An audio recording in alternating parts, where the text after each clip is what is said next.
Hello, good morning sa lahat.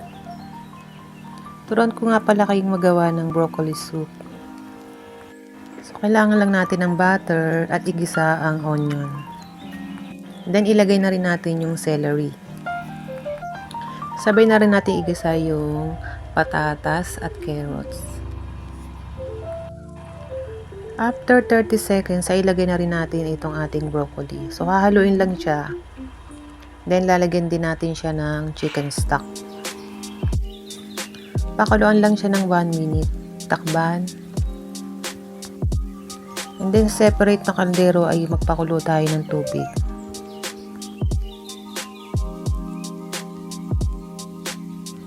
And this time, ay isama na natin yung gulay sa ating pinakulong tubig. So, ito ay papakuluan ng 20 minutes. Low fire.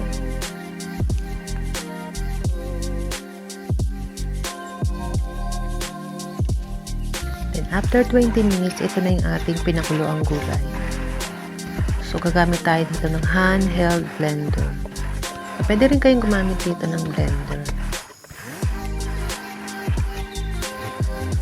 Mas okay kasing gamitin yung handheld blender kasi hindi mo na siya kailangang isalin-salin pa. So, doon mismo sa kaldero niya, doon mo na siya ito-blender. So, kailangan maging smooth yung texture niya.